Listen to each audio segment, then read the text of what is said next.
Snowstorm a few weeks ago. We had to change the date, so appreciate everybody's flexibility to come in here. Want to thank the Bush Club for putting this on. Hopefully everybody's enjoying drinks and tipping their bartenders over there. So this is the 2026 Mike Mazzitelli Hall of Fame, and Maz, stand up for a second so everybody can give you a big clap and tell you how great you are.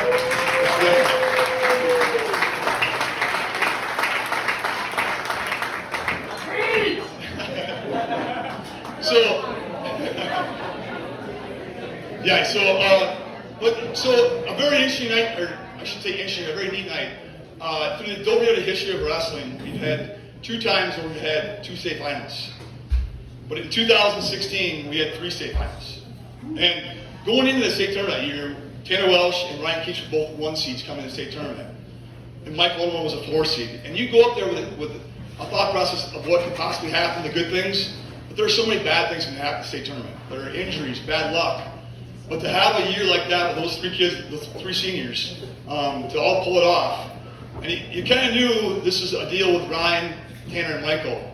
Once Ryan won, Michael was not going to lose.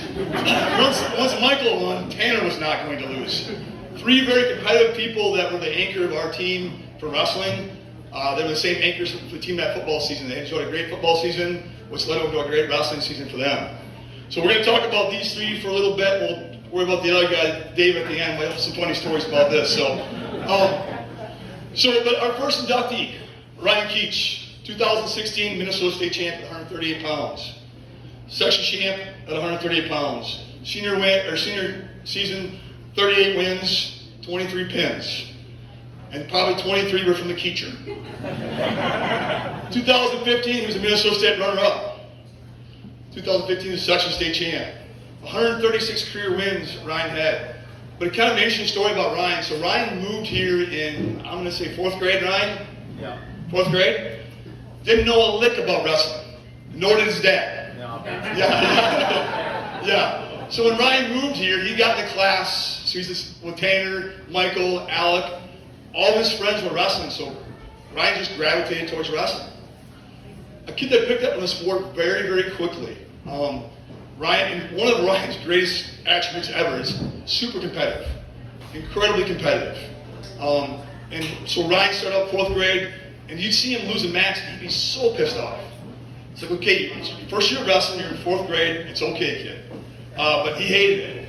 And Ryan just evolved through the years of wrestling, became this kid that was so funky, hard to score on, obviously created the Keacher, and so competitive and worked so hard. Matter of fact, Ryan's senior year, we would weigh Ryan in at 138 pounds, literally every dual meet, but we'd bump him to 145 every time because we would have put him on the best kid. Ryan was willing to do anything it was for that team, as all these 3 seniors were. And Ryan was so fun to watch. And so Ryan's senior year, he goes to the state finals, which he's been the year before. Ryan starts off down 5-0. As David reminded me, Ryan got an escape right at the end of the first period to make it 5-1. Well, which was not so unfortunate. This would happen to Ryan at times. Ryan comes storming back in the second period, and then what happens? Got caught in the Keacher. For 2016, Mike Mazzitelli inductee, Ryan Keach.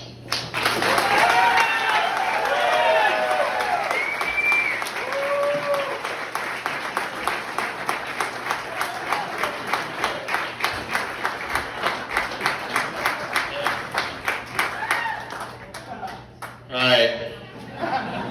You got this, Ryan. Let's go, baby. Let me pull out my. All right. Well, hey, everybody. I'm Ryan Keach. Thank you for this opportunity. It's truly an honor to me to be up here tonight for the Dover Road Wrestling Hall of Fame. I want to thank some people. Kurt Olson, Chad, Dave, right off the bat. Kurt Olson has been by my side since 4th grade, obviously.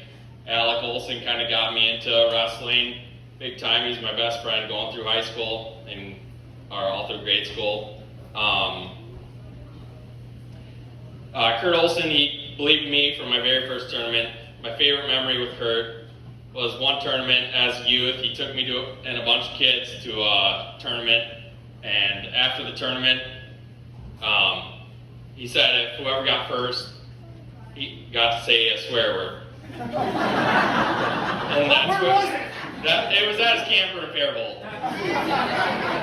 So we were all ice fishing, and all the kids but me, I took third place, but everybody else got to say the swear word. It was jackass. They were pretty comical. Chad Nicholson, I'd like to thank for not only teaching me how to be a good wrestler, but hard work, discipline, and dedication. Taught me to apply that to all life aspects, and I do that until this day. Dave Otomo was the guy in the weight room.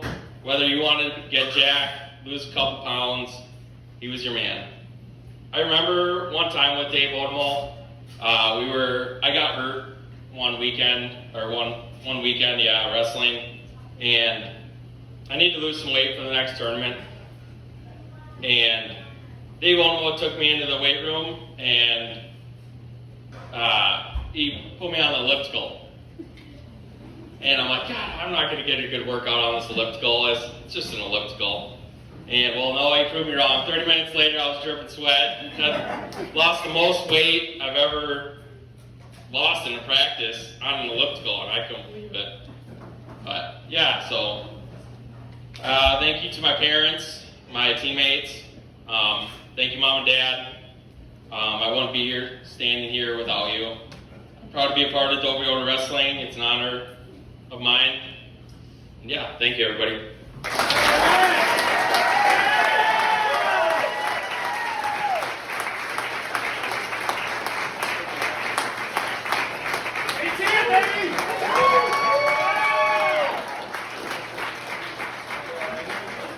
So Ryan just kind of reminded me of a funny story. So in wrestling, we'll have kids that will be hurt or they think they're hurt. So we would send them down into the weight room with Dave. Then we come back 10 minutes later, they would only be in wrestling practice and be in the weight room with Dave, working out. So Ryan's story is so true.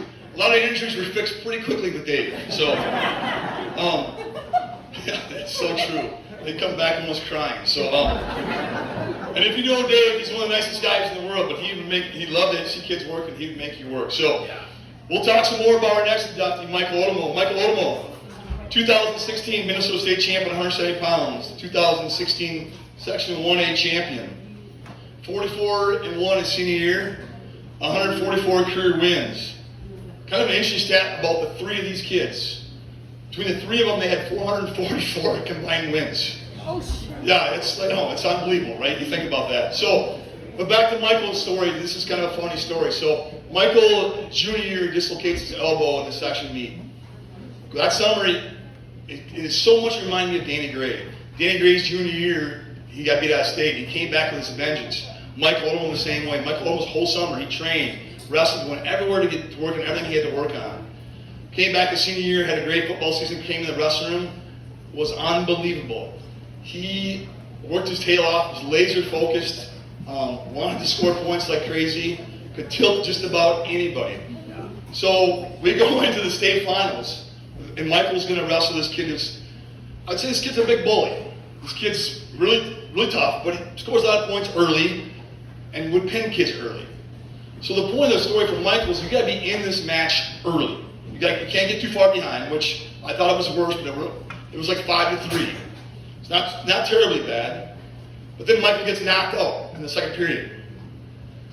So which actually I said made up 5-3. So then the worst thing that could have ever possibly happened, because Michael's a cardio kid, he wants to wear people down. His damn bloody nose. And if you've ever seen Michael Otomo bleed from his nose, it's like a fire hydrant. It doesn't quit. So Kurt and Dave were in the corner, and Brian and I were at Matt's side. As soon as we saw this blood, we want Michael to keep going. Brian and I ran out there, and we're just cleaning this mat as fast as we can, like NASCAR pit people. And we're just wiping shit up like crazy. We got blood all over us, and we're just trying to clean the mat and dry it up and get everything back going.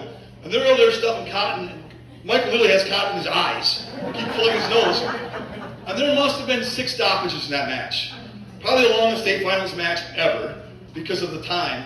But thank goodness Michael got the chance to actually wear him down and win by a major decision. It was one of the funny because Brian and I were laughing because we're out there cleaning all the blood up. But And we run back and we'd hurry up and we were doing the wax on. I can't believe it. The funny story about that too is we came back home on Sunday. So, we're cleaning this mat up like crazy. I come back home on Sunday, I go in the kitchen, my wife hands me a mop. She goes, I want to see you do that again. I can't. I don't see you blow it, honey, so, yeah. So, our 2026 Mazzitelli Hall of Fame inductee, Michael Otomo.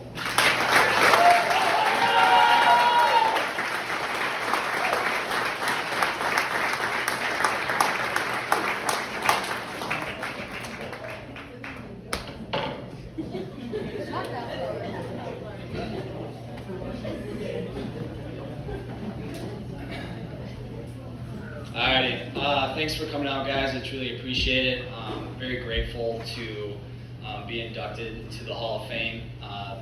When I was growing up in Iota, Danny Gray's here, I saw him walk by. There's one thing I always wanted to be like, is I always wanted to be like Danny Gray. I remember seeing him at the Excel Energy Center.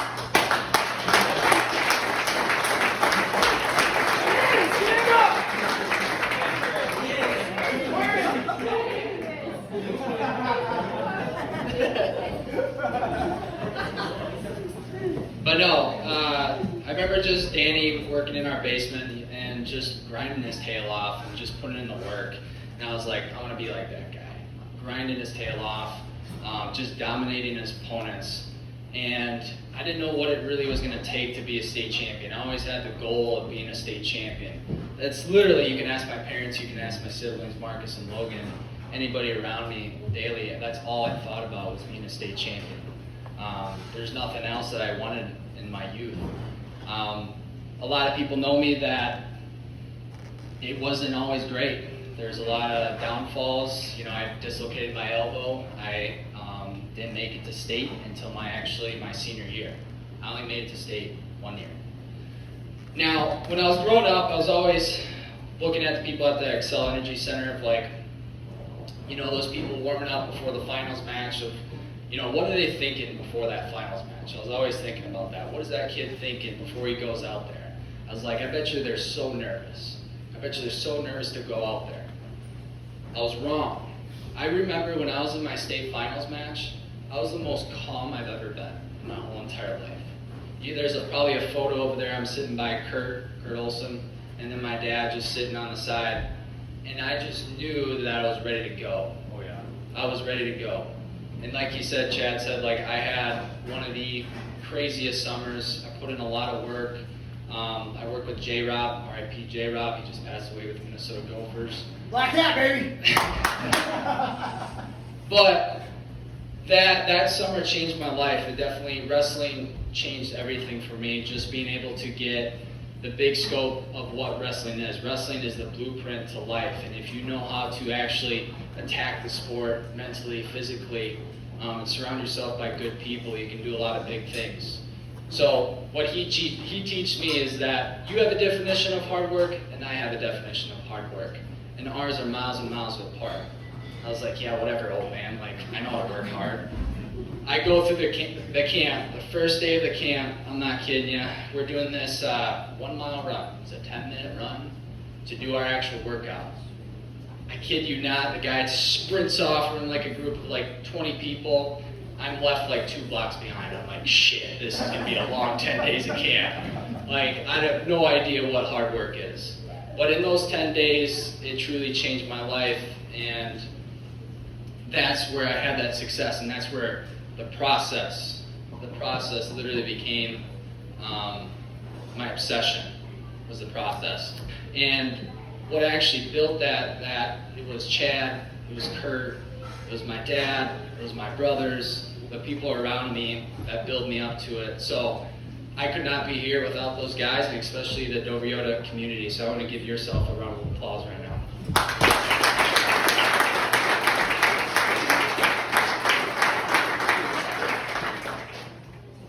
Truly, like, not a lot of small towns, right? We had Danny Gray as a state champ, it was 10 years prior to me, or us, right? We didn't have a lot of opportunities, but those coaches, the parents, there's a lot of sacrifices that were made. A lot of sacrifices. and that's what allowed us to be state champs. I just remember Ryan Keach. You're right, Chad. He's one of the most competitive dudes. I just remember like the wrestling room. Yep. Oh yeah. He would be we would do sprints, and Ryan has a gas tank.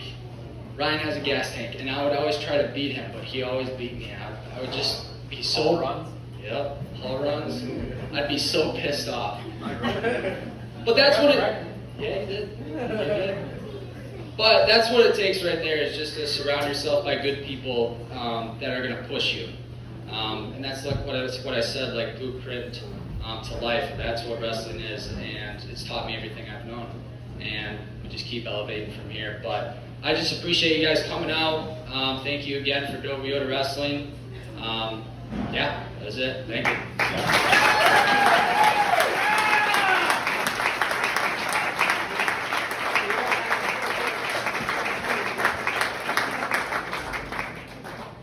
Nice job, Michael. Kind of funny story Michael brought up about the state finals. I remember we were in it. So that year when those three boys were in the state finals and won it, so the week before, or 2 weeks before the state tournament, we were in the team sections with a really good team. That team that we had from Otomo. And we fell short in the section semifinals against Caledonia. These three boys, the next week you could have put your head down, things didn't turn out right. They really wanted the team to get to state. They came back the next week in practice and they were on a vengeance. They did not want to see what just happened that weekend happen again. I think we qualified seven kids for the state tournament that year. 5 place winners. It was an amazing tournament, but by the time you get to the end of the deal, you get to state finals, and these three in the state finals, I do agree with Michael's comment. I don't think there was any nerves. Some of them, probably everybody was tired because of all the participants we had there, but there was no nerves, and there really wasn't any doubt. Like, once you got that point, you really thought they were all three going to win it. It was a great situation, so I appreciate that comment, Michael. The competitiveness, we'll talk a little more of this later too about Ryan and Michael and Tanner, but these three, Ryan, Tanner, and Michael, were three anchors to our team. It was amazing the leadership they provided, how they showed kids in the room to practice, to compete. It was huge, and if you look at that board over there, since those three state champs that came through, I think we've added 1, 2, 3, 4, 5 more. Gavin 2, Mikey, Reed, Brody. Is that right? Yeah, we added 5 more. And since those three were in the state finals, we've not lost a state finals match. Let's go! I think these three did so much to show everybody else what was attainable. It was such a great story. All right, now we're on to our last one. Our last wrestler. One of the funniest guys you'll ever hang out with your entire life. And his stat sheet is really big. He's got a lot of things on here, so bear with me. You might want another beer right now. So obviously in 2016 he was the state champion heavyweight, dominated the weight class. I think we figured out, Tanner, between sections and state, 1 takedown. Yep. This is so funny. It's just and it's great because Tanner's got a great sense of humor about this too. Obviously 2016 section champion. 42 wins his senior year, 23 pins. 2015, he placed 3rd in state as a junior. 2015 section champ. His sophomore year, he placed 5th at state at heavyweight. As a freshman, he went to state also, which is crazy. At what weight, Tanner? Heavyweight. Yes. To have a heavyweight go to state as a freshman is just an unbelievable situation. I think, Tanner, you lost in sudden death the first match, a really close match, and then unfortunately he got beat the next match. But the experience that Tanner had, you knew going into his senior year that there was nothing else that he was going there but to win it. But I'll tell you a great story that I still think the world of Tanner about. That senior year when we lost to Caledonia in the team sections match, there was this kid, Blake Moss, is that right, Tanner? And Tanner and him had wrestled many times. And by the time we get to the heavyweight match, unfortunately we're out of it. We can't beat Caledonia.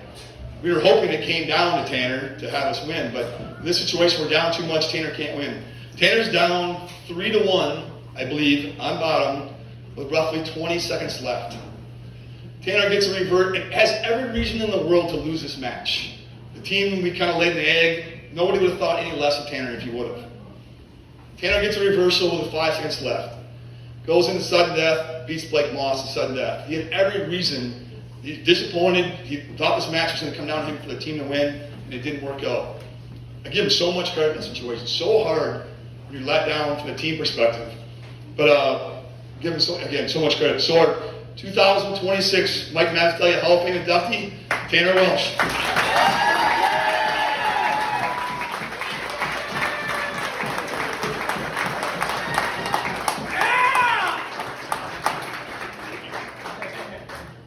I'm just going to say I was heavyweight for 4 years. I'm glad I'm not last tonight. I mean, this got a lot of nerves leading up to this, and Chad talked about nerves. I was not nervous going into my state finals match until Chad walks back into the back room. We're all hanging out. We're all just relaxing, waiting for the wrestle, and Chad goes, well, the first two guys won, so you probably should win, right? I'm like, I've never been more nervous in my entire life for anything. But first, I'd like to thank my parents. Without them, I wouldn't have been here, wouldn't have been able to do what I was able to accomplish. My siblings for pushing me to be better, and a couple of them teaching them to be better at wrestling also. I started off wrestling really young in kindergarten, and my first coach was Gene Loftus. And I kind of learned really quick that either sit down and listen or you learn how to do a lot of push-ups. So I'm grateful for sitting down and learning instead of doing a lot of push-ups, because I got sick and tired of doing push-ups after about 2 weeks. But I can't thank enough of my coaches. They really were the whole reason I made it on to state tournament to win a state title and all the success I had. I want to thank Brian Leonard for being a great practice partner, even when he didn't want to be. Every day, yeah.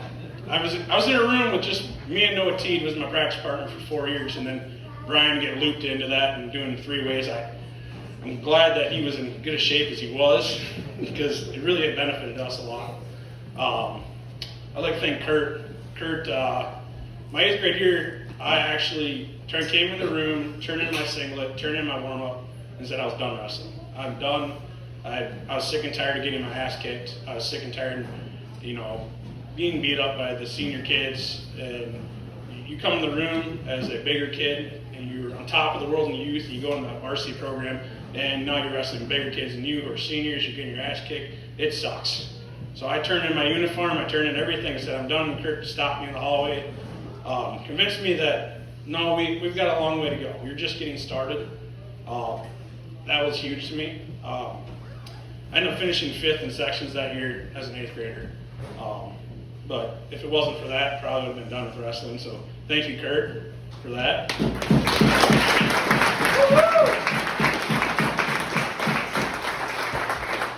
I already brought up Chad and how much of a pain in the ass he was in my life. He was great. Chad opened up his wrestling room for me to train in. Got to hang out with Mikey a lot. Love that kid. He's great as shit to hang out with, wrestle. He was a hell of a warm-up partner. That's the one thing that no one really gets to talk about is our senior year. Mikey got to warm up 7 kids almost every round of the state tournament. He got more wrestling at the state tournament than anybody else got to. So thank you, Mikey, for that. The last but not least, the one person I got to thank the most, this guy, I'm so happy he's getting inducted tonight. I went to the state first year, lost, come back home. We're having an ice cream social, and we're sitting around with Dave, and Dave's like, well, what do we got to do? I'm like, well, we got to get bigger, we got to get stronger, like, we're going to win a state title, but we need to do something. And Dave's like, yeah, we'll get in the gym eventually. And I was like, no, we got to start soon. And the following Monday, Dave rolls up to my door at 6 o'clock in the morning. He's got a binder with a weight program, and we're off. We're at the gym every morning, 6 a.m., 3 days a week. There's times that Dave was getting up at 4 o'clock in the morning to make pancakes to motivate us. I mean, I'm heavyweight, so that food very much motivates me. So pancakes, bacon, he's like, whatever I got to do to get guys in. And I mean, that means a whole lot. I mean, we went out to Virginia Beach, the Wrestling Nationals, and I remember driving back with Dave, both of us just tired, and he goes, we're going to stop and get gas. I said, okay, and he goes, go in there and give me one of those drinks you're drinking. And I said, you want a Monster? And Dave goes, I never had a Monster, but we're about to find out. We drove home all 16 and a half hours home, and it was a great time to go out there with Dave. He's like basically like a second dad to me. The guy, trained with him, worked out with him, and I can't say enough good things about you, Dave. I mean, you really transformed this program. You transformed us as gentlemen, guys, state champions. So I want to say thank you, Dave, for everything.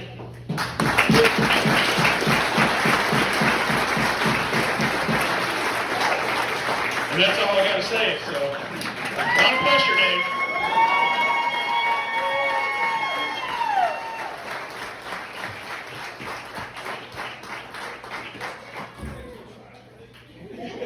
So Tanner gave a great leadway into the next inductee, and this one's gonna.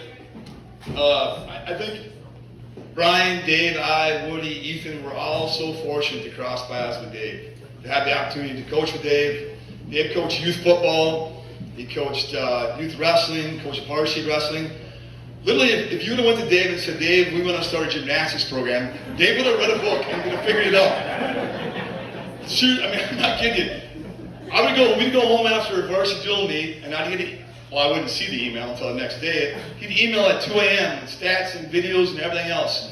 It was unbelievable what he brought to the staff, to the program. And if you want to see anything about that weight room, I think, Ethan, are you sitting on the picture right now? The weight room picture? Yeah. So, back to Tanner's story.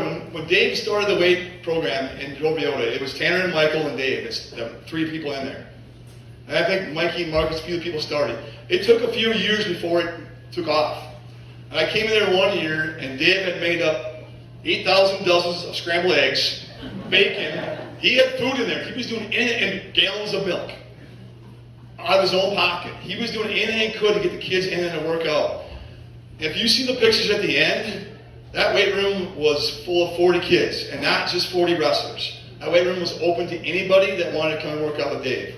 And the great thing that Dave did with his weight program, first of all, he taught the kids how to lift properly, which was huge. The young kids learned technique. We'll talk about putting more weight on later on. Those kids, once it took off, it morphed unbelievably to the fact that we needed a weight room that was 4 times the size of that. Dave really created that weight program for Toyota. You go back to Tanner and Michael and Ryan's senior year, they had a great football season. You go back to Marcus's senior year, that grade, the football program that came from Dave doing this weight program was unbelievable. The camaraderie that was developed from that was just crazy to watch. It was so much fun. But Dave was also this guy that when you came to practice every day, so everybody's got jobs, you come to practice. Some days, even as coaches even, you're like, oh my gosh. And Dave, when you hear him talk, he's high energy all the time. There's never any, I don't think he ever slept. There's no downtime. And like, he was always so fired up. And I'm so amazed at watching him coach at times because the technique Dave was showing, I'm like, what in the hell? Like, this is amazing. Like, this is lights out technique. He was watching videos and figuring this out and then probably doing it on Marcus or Michael or, whatever. I mean, I think everybody at Wrestle for Dave remembers the Navy tilt, the Army tilt, the Marine Corps tilt. I don't know what the hell I were, but the tilt system that Dave showed that Michael perfected his senior year.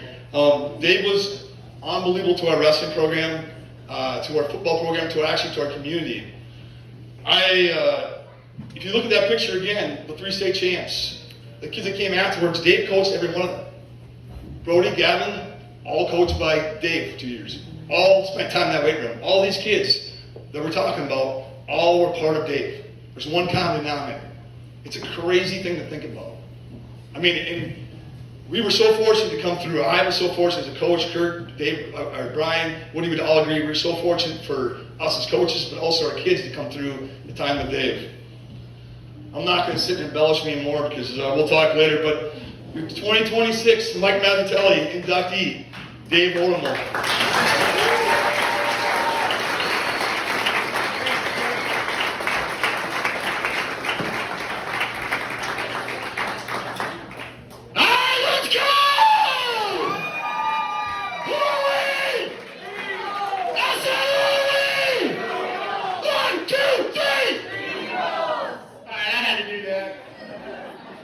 My kid said, oh, you won't do it. Hell yeah, I'll do it. Well, Plus I had 4 beers and I don't drink, so.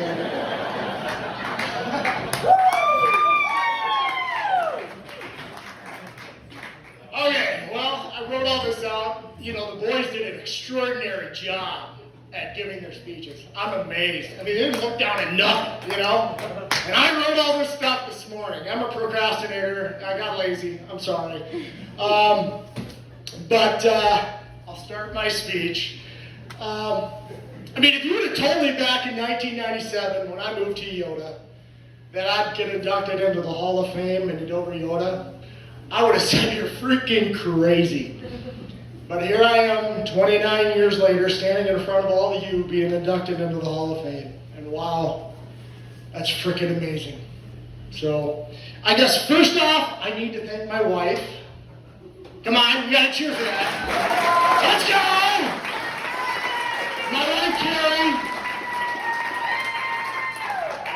for putting up with all the time I was gone and many late nights and early mornings. I'm not kidding you. I was busy all the time. It was insane. But to be honest, after I retired from coaching, I had some time to relax, and I kept thinking, how the heck did I do all that? I mean, I'm honest. How did I do all that? It still amazes me. So thank you, Carrie, for putting up with many years of me being busy and being gone. So I love you. Thank you.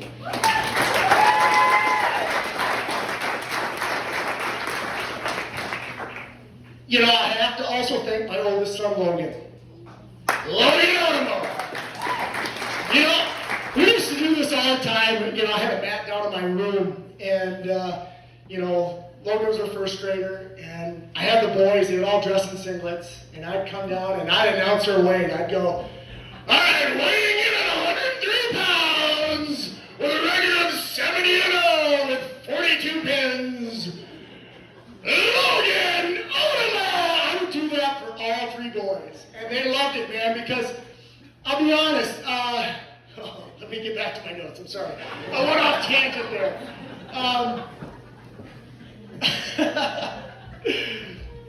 I have to thank my son, you know, for bringing that Steve Zanzo wrestling flyer home. I mean, Steve wrote all that stuff, and that day was the beginning of a beautiful journey for my sons in athletics and for me as a young coach. Logan won an NYWA state title his first year, and that literally set the expectations for the next 21 years for my 3 boys, Marcus, Michael, and Logan. All right, I love these guys, man. And Logan set the bar, so he is the original OG of the family. Let's give it up for Logan.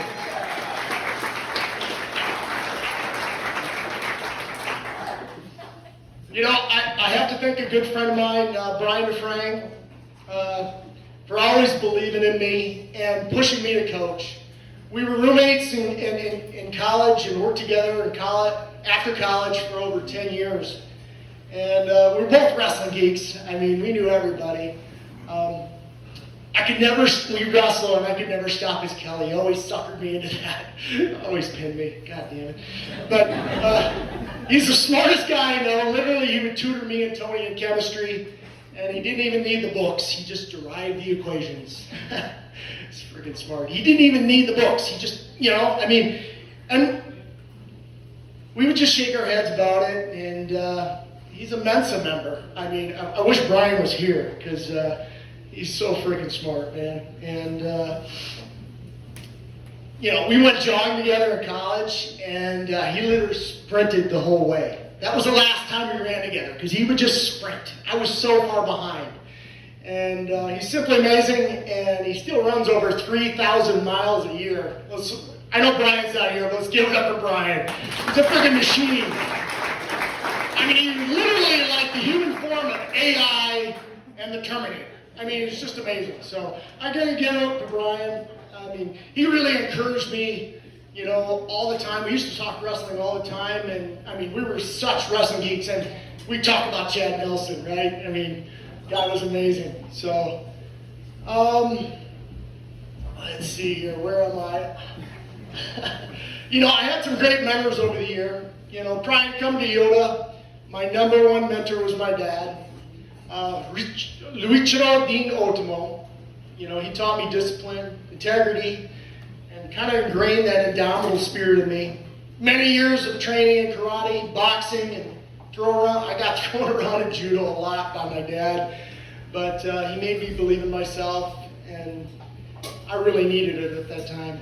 You know, we all have a story that makes us who we are.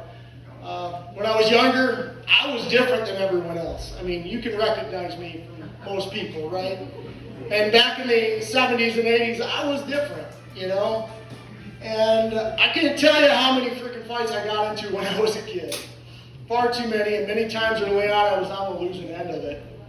The one thing I can say about that definitively is that it hardened me. I learned very early, if you want to be great at something, you need to train, and you need to train hard. So I have to thank my father for those life lessons. I wish he could be here, but you know, he's 84 now, and my mom, she's suffering from dementia right now, so I wish they were here, but and I'm with them every day, so I'm taking care of them. So, you know, my dad lived an interesting life in Japan. On his journey, he learned skills that he passed on to me. He was a karate instructor in Mason City, Iowa in the late 60s, so I have to give it up to my dad. Thank you.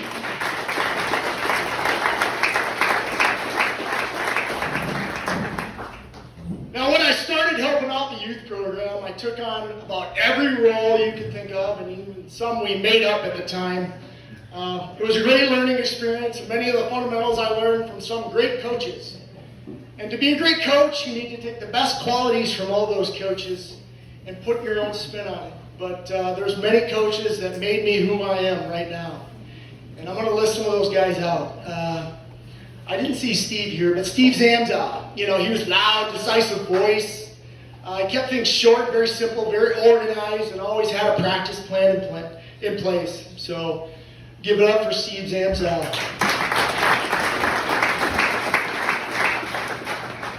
Bill Albers, man, he was great at organizing and managing stats, uniforms, sign-up, all those things that are essential in creating order out of chaos. And I really appreciate Mr. Albers, man, he did a great job. So give it up for Bill Albers.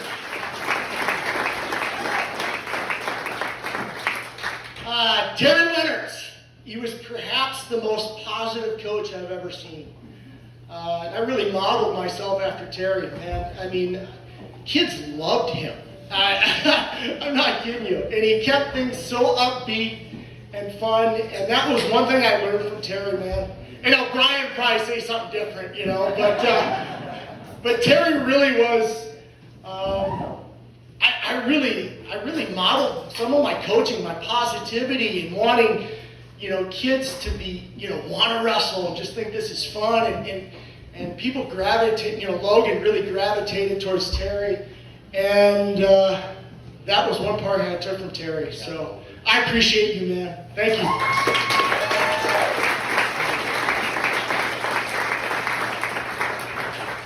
Now, Gary Walensky and Gene Loftus were essentially my personal coaches. I'll be honest. I mean, they taught me essentially. They were so detailed in their fundamentals, you know, they'd beat the hell out of each other. It was great.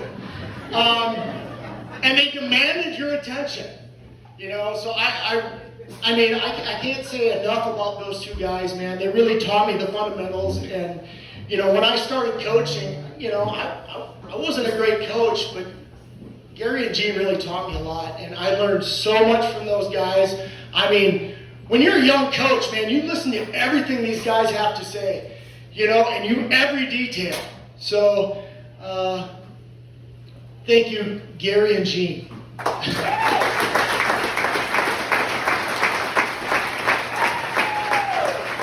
Now, one thing I have to say about Gene Loftus, he was kind of special to me. He reminded me so much of my dad. Just like my dad, he taught me so many. He taught the same life skills to so many young wrestlers. He was tough, but he cared about the well-being of those kids, maybe even more than their parents. You know, I learned so much from Gene. So, and a little side story about Gene. I think I was around 30 years old, still a kid, really. You know, you're 30, you're still a kid, man. And Gene and I were showing headlock defense. You know, all the youth coaches were behind us. You know, Herbers, Waletsky, McConnell, Gray, Zamzow, etc. All of them, you know. And I have Gene in a headlock, and all the kids are like in a semicircle watching the technique. Well, you know, I know some judo, and I was like, I know how to use my hips. So what do? I T-step my hips in, I lift them off the ground, and I'm like winking at the kids. You know, I'm like, oh yeah, I got Gene, you know. And I gave the kids a big smile. And then I can still hear Gene say out of the corner of his mouth, all right. Yeah, if you know Gene, he's like, all right, you know. And I can even see him gritting his teeth a little bit, you know. And we set up again, and Gene drops his hips behind me and proceeds to hit the most beautiful WWE wrestling suplex. I mean, his head hits the mat first, and, you know, I mean, and the back of my neck. I hit the back of my neck, and I'm doing a somersault right to my feet. And all I remember is every coach laughing back there. You know, I mean, it was so embarrassing, but I so deserved it, you know. So the moral of the story is don't mess with the Loftus. Let's go, team!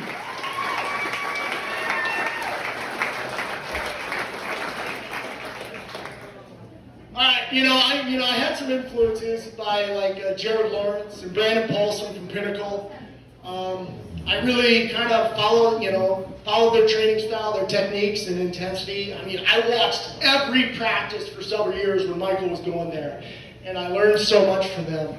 And then just like, Chad said, I was big into videos, I mean, as far as technique, I was trying to suck in information, and Ken Churchill, the Olympic training videos, I spent thousands of dollars on his videos, but I watched them all the time, and my boys can tell you that. It was on VHS at that time. But, I based a lot of technique was from those videos. I mean, I'd spend hours studying these techniques and using my kids as, just like Chad said, as training dummies. So quite honestly, the lax cement mixer, better known as the Keacher, came from Churchill, as well as the Tilt series and the Turk series. The cement job, which later got rebranded by Mr. Nelson as a seatbelt, came from the Churchill camp. And we started to implement those techniques in our youth practices back in the early 2000s. And, those same techniques carried on through this day, so thank God for Ken Churchill. I even took a group down to Churchill camp back in the early 2000s. I took Logan, Ethan Loftus, Danny Gray, Josh DeFrame, the two Pango boys, Tim and Jeff, Brian Boynton, Owen Riley, Zach McConnell, and there were some others. I think there was 19 kids from Iota that went down to that camp. And I stayed there for most of the camp and just ingested all the information, right? As much information as I could. And I utilized Churchill's training manual as my personal Bible from that Churchill camp. And I still have it today, and then when Michael started coaching, that was one of the first things I gave him. I gave him that training manual. Hopefully he utilized some of it. They did pretty well. So, I guess this is where I started writing it, and I was like, this is getting freaking long. So I got to shorten it, so it's a little shortened. But Kurt Olson and Chad Nelson, they started getting involved in the youth program around 2005 for Kurt, and I think around 2007 for Chad. And I don't quite remember the exact time, but the impact they both had on me and the program was tremendous. All three of us were on the same page. We all seemed to complement one another in our strengths. The youth program really started to surge in numbers. We were consistently getting over 100 kids signed up every year, which is amazing. And, at that time we really pushed the posters and flyers, just like Maz says, kids love that stuff, man. They're really attracted to it. So, like all those posters and stuff like that, we did that early on and put those in the elementary school, and it really brought the kids in. And the whole idea, wrestling's tough, man. You want it to be fun. But wrestling's tough. Well, somehow you gotta make it fun, right? And we always tried to do that. And so anyways, at that time, our dual teams became more competitive. We had some higher placings at NYWA State. We took a lot more individuals to state. The class of 2016 was one of our focal points to get them prepared for high level for high school wrestling, and for Coach Morgan at that time. But their 6th grade year, the class of 2016 were drilling machines. I mean, if you were to watch these guys, they were drilling machines. Just like the class of 2019. I can think of the classes, 2016, 2019, 2023. Those are the classes that, if you were to watch it, I remember telling Chad, I was like, God, they're drilling like high school kids, man. I mean, we're in that 6th grade room and Chad's ripping off, hey, do this, do that, do that. And these kids were doing it.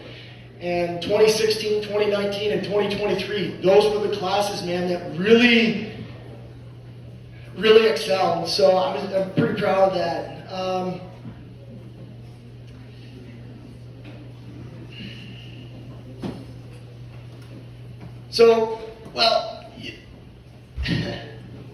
Morgan had stepped down in the spring as head coach. Quite honestly, it was devastating for both Kurt and I, because we invested so much of our time into those kids, into the program, and preparing for the next level. And just, we thought there was a coach there we were blessed to have, but he ended up stepping away. And, at that time, some tough decisions were contemplated. I mean, me and Kurt were really contemplating some things, Lucky we're still here, But we put so much time and effort into these kids. And, thank God, Kurt, thank God Kurt stepped up to the challenge and took the head coaching position. So give it up for Kurt Olsen!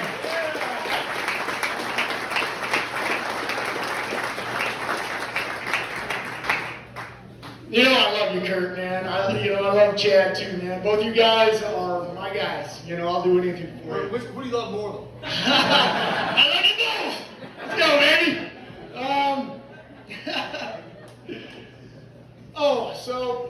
baby. So a year later, after he took the coaching position, the high school varsity coaching team was assembled. Brian Leonards became the JV coach. Chad Nelson became the head assistant. And I became the club coach. Everyone loved Leonards. He was a player's coach. Chad was a technician who ran the day-to-day practices, and Kurt managed the team and practice plans, and I did whatever else was needed. I just kind of filled in, And actually, I think when Kurt hired me, or I got hired, as a club coach, he thought, I was only going to be there like 2 or 3 times a day, but I was there every day. It was like, I was all in, baby. And he read me perfectly. I didn't realize it. He told me, you're either all in or all out, And I was like, yeah, you're right. I didn't realize that was me. But when I want to do something, I'm all in on it. It's kind of like when I lost 100 pounds. I was all in, Like weightlifting now, I'm all in. So, essentially, I was like a utility coach. I handled the empty practices, the weight room. But honestly, all the hats I held at the youth level were needed at the high school level. So I took over all those responsibilities. My last 3 years were as a head assistant coach with Chad Nelson, when Chad Nelson took the helm. So I spent 16 consecutive years in the youth room, 8 years in the high school room, and I spent the last 10 years coaching in the weight room for off-season training. And not just the wrestlers, but for all athletes in Dover Yoga. I tell you, all the work over the years, late nights, traveling, practices, dual meets, tournaments, camps, in-season workouts, off-season workouts, studying film, editing film for highlights, stats, lineups, opponent research, becoming an announcer, you name it, I did it. Ultimately paid off for the class of 2016.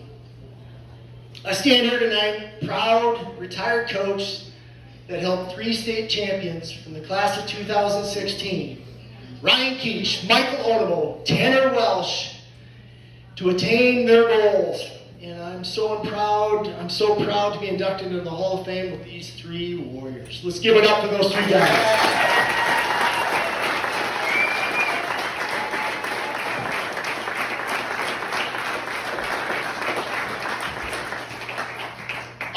I'm almost done. There is something I really wanted to end on. It's something that was done for me when I was in high school at a very event just like this. Our end of the year wrestling banquet in Casa Manorville. The comment this coach made to me in regards to me stuck with me my entire life, and perhaps inspired me to be the best coach I could be. That wrestling season, I was 500. You know, I was nothing special. My first season, unfortunately, I severely injured my shoulder, and the doctor said I would need a shoulder replacement surgery, and then I'd never be able to wrestle again. So I knew I was done. I was devastated. Well, at the end of the year, the coach announced my name, made me stand up, and he said, "This is a kid I believe will be a state champion in a couple of years." And I was like, wow, that blew me away that he believed in me that much. There hasn't gone a day when things get tough that I think of what he said and how much he believed in me. So saying that, there's 5 kids that always will be champions in my heart. I truly believed in them. First one is Trayton Tessing. He made me a believer when he was a 7th grader. He made the finals of the tournament of the cities that year, and he was amazing. And I just felt like he had it, you know. And I was like, and if Trayton was here, you'd wonder why I was so tough on you and Gavin in practice. That is why, man. I knew you had it, you know. I knew you had everything. So I believed in Trayton Tessing. I thought he could be a state champion. I still think he's a state champion in my heart. So give it up for Trayton Tessing.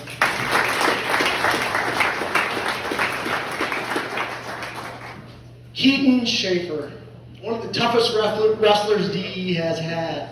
He was unstoppable. I mean, he really is unstoppable, double leg, arms that could reach a mile. And once he hooked you couldn't stop him. And the one year he wrestled Cookville, his junior year, and came so close to beating him. And I really thought, you know, he had some unfortunate circumstances where he couldn't wrestle in sections his senior year, but I really believed he was going to win state that year. So let's give it up for Keaton Schaefer.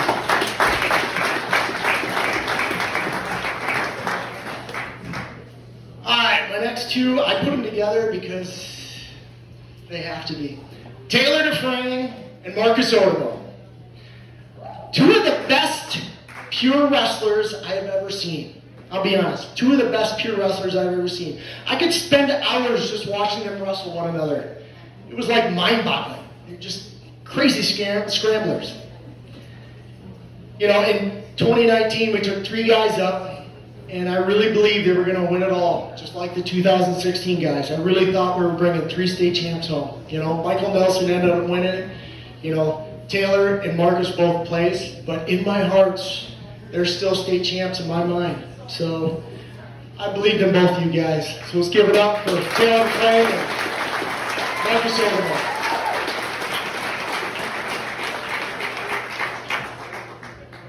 All right, my 5th is a former WO wrestler, and Sam Winkles.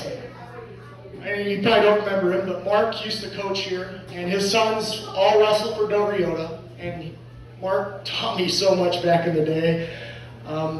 But Sam Winkles, I knew as a 10th grader, he had the goods. You know, he didn't know it, but I knew it. And Samuel made it to the finals his senior season. He even let me sit down there in his finals match with his parents. And he came up short, but I truly believed in him, and he's a state champ in my heart.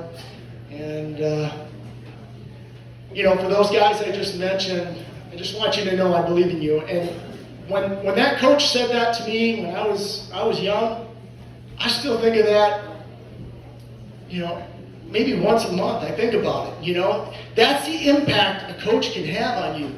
You know, just a word, something he says to you can make an impact on you. You think about it, and man, that guy believed in me, you know. And it took me a long time to believe in myself, to believe that, you know, I'd be coaching with Chad Nelson and Kurt Olson, man. These guys were studs. Who am I, right? Like Mazzitelli said, who am I? What's he know about wrestling? Well, in the end, I ended up knowing quite a bit, right? I took many years. I put a lot of effort into it. I had a lot of good mentors to help me on the way. So thank you, Dover Yoda. I appreciate everything you gave to me, and thank you.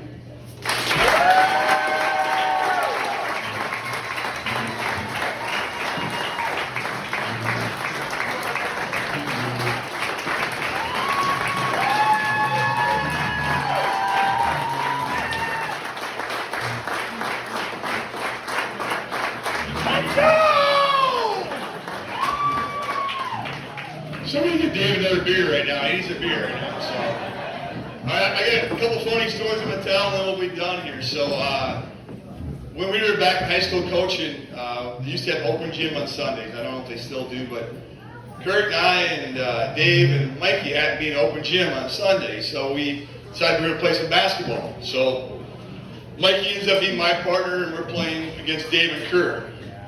I saw two extremes that day. So first of all, Dave gets the ball. He's like Kobe Bryant. He's like dribbling around like crazy, shooting all this stuff. He throws the ball to Kurt Olson. Well, Kurt Olson is the worst basketball player you've ever seen in your entire life. Second on that list is my son. The second worst basketball player you've ever seen in your entire life. And we have Kobe Bryant. And we're playing against. He's hoisting up three-pointers. He's calling and-ones. I'm not kidding you.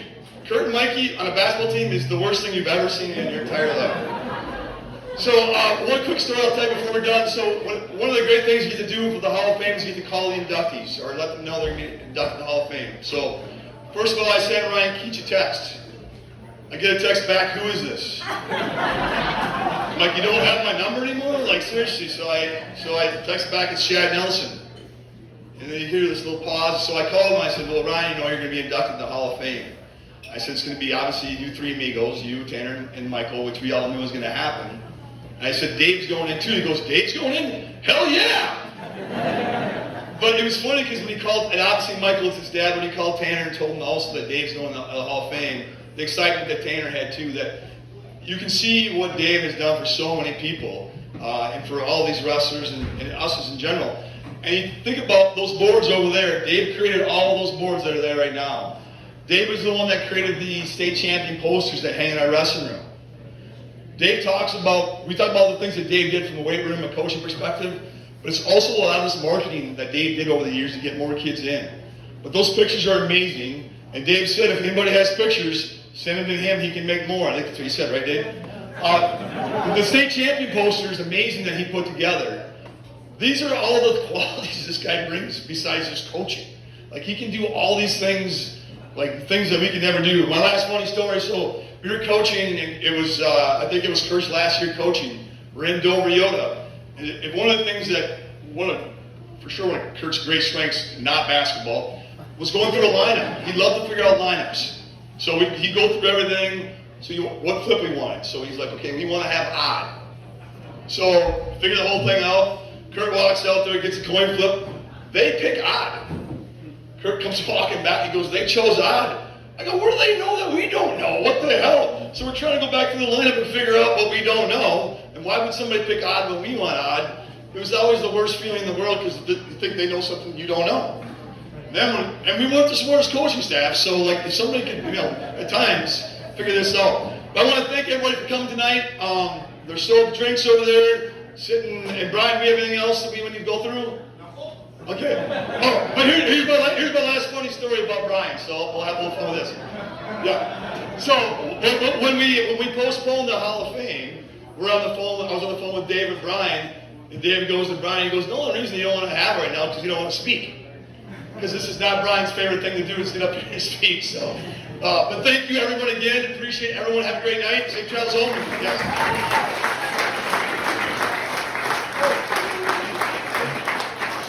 One more thing, we need the Hall of Fame members, Maz up here for some pictures. Bring your plaques with you. Get some good pictures.